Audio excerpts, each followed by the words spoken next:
कृषी मंत्र्यांचा विषय मुख्यमंत्र्यांच्या कोर्टात, मुख्यमंत्र्यांची भेट घेऊन निर्णय जाहीर करणार अजित पवारांचं वक्तव्य। मंगळवारपर्यंत कृषी मंत्र्यांचा राजीनामा घ्या, अन्यथा आंदोलन करू, छावा संघटनेचा अजित पवारांना इशारा। महादेव मुंडे हत्या प्रकरणामध्ये एसआयटीची स्थापना, सकाळपासून सुरू असलेल्या आंदोलनाला स्थगिती। गोकुळ झा याला 14 दिवसांची न्यायालयीन कोठडी, कल्याणमध्ये मुलीला केली होती बेदम मारहाण, न्यायालयात नेताना दिली पत्रकाराला धमकी।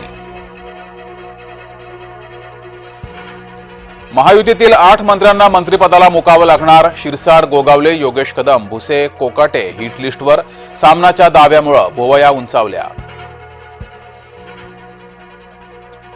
पुण्यात गावगुंडांचा हैदोस सुरूच, शिवशक्ती चौकात पार्क केलेल्या वाहनांची तोडफोड।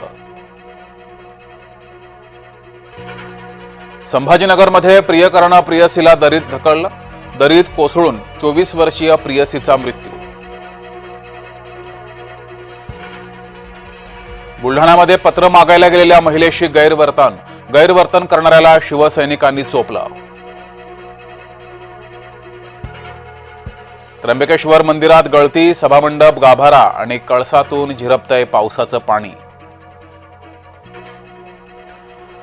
आणि मुंबईसह उपनगरांमध्ये मुसळधार पाऊस, पावसामुळे वाहतूक कोंडी, लोकलवरही परिणाम, कोकण विदर्भाला रेड अलर्ट तर ठाणे पालघरला ऑरेंज अलर्ट।